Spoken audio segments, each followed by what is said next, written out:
A surprisingly tender love story about life, death, and sacrifice. Between outbursts of stiff run-of-the-mill action, it's the quieter moments where the game comes into its own.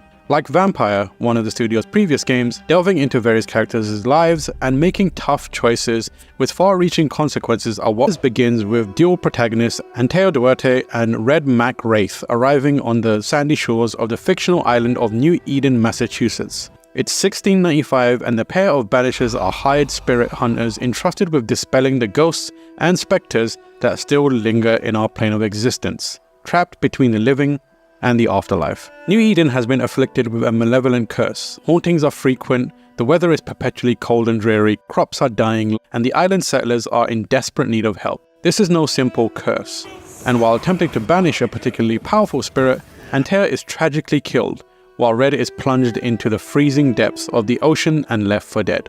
Upon waking up on the opposite side of the island, the grief-stricken Red is soon reunited with his fallen lover. Antea is now one of the ghostly apparitions she would previously hunt, forcing her to wrestle with the fact that she's become the one thing she hates.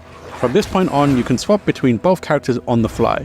You're then thrust into making the first of many choices you'll have to consider as you're asked to swear an important oath. Will you accept Antea's fate and ascend her soul, letting her move on to the afterlife, or sacrifice the living in order to resurrect her? Initially, I picked the former, for as much as I wanted to revive Antea, killing the settlers who asked for help never sat right with me. Morally speaking, it also seemed like a pretty clear-cut choice. Then I started meeting New Eden's denizens, gradually delving into their lives and uncovering their darkest secrets, and my stance started to change.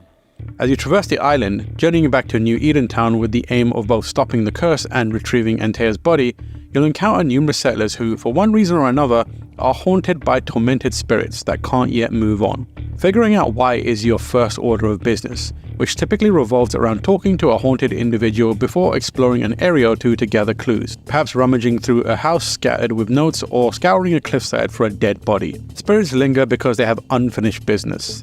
Their reasoning can be malicious or altruistic. It's your job to suss out the malefactors of both a supernatural and a tangible variety. Once you've done so, you have a crucial decision to make. You can place the blame on the living by sacrificing them, thus letting Antea feed on their essence to aid her revival. You can ascend the ghostly spirit, serenely moving them onto the afterlife, or you can banish the ghost, condemning them to an eternity of suffering. Dismantling all of the details to reach one of these conclusions isn't as involved as one might hope, however. Antea's supernatural powers let you glimpse into the past and unveil trails to follow, but there's no sort of deduction or interrogation process, and it's impossible to progress without finding all of the signposted clues, so gathering evidence isn't particularly engaging from a gameplay perspective. You're essentially playing out the solution rather than discovering and putting the pieces together yourself. The stories that are slowly revealed still have a way of grabbing your attention, even if player agency is limited. But it's disappointing that these moments boil down to simply finding every glowing interactable in a given area. The hauntings themselves broach a variety of diverse subjects, ranging from jealousy and the repercussions of war, to slavery and forbidden love. Each one is generally well written too, often latching onto a moral grey area that makes it difficult to arrive at a straightforward decision. Admittedly, this isn't always the case, and there are some hauntings that present what should be an easy choice, like when dealing with racially motivated murder and other heinous crimes. Yet the central conflict of Antea's fate still manages to give pause for thought.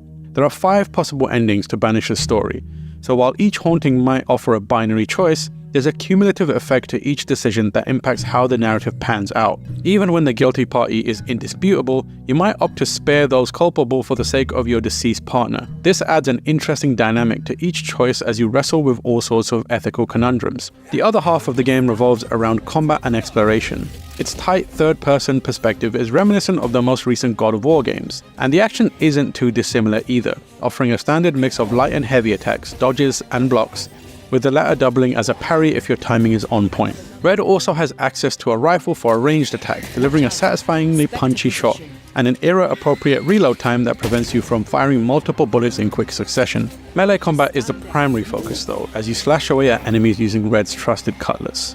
The former mercenary is most effective against the angry specters you'll come across, whereas Antea excels against more tangible threats, since some ghosts possess the decrepit corpses of both humans and wolves alike.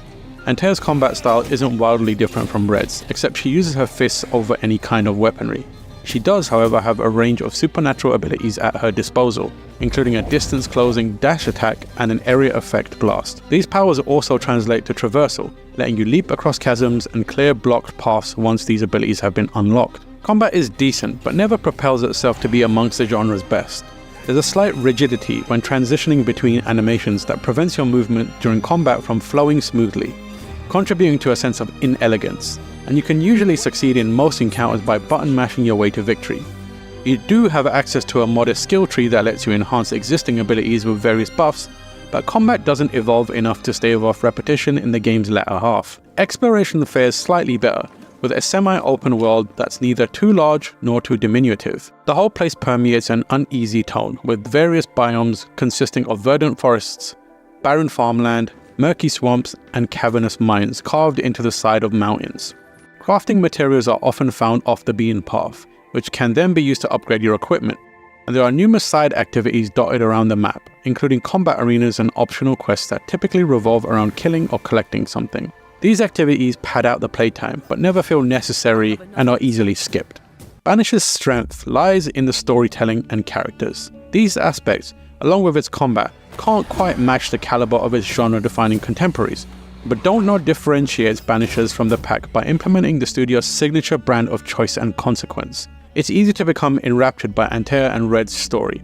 Shaping their relationship and who they are as a couple makes for a compelling experience. That still doesn't mean I can wholly recommend Banishers Ghosts of New Eden, but those looking for a dark, story-driven tale of love and sacrifice won't be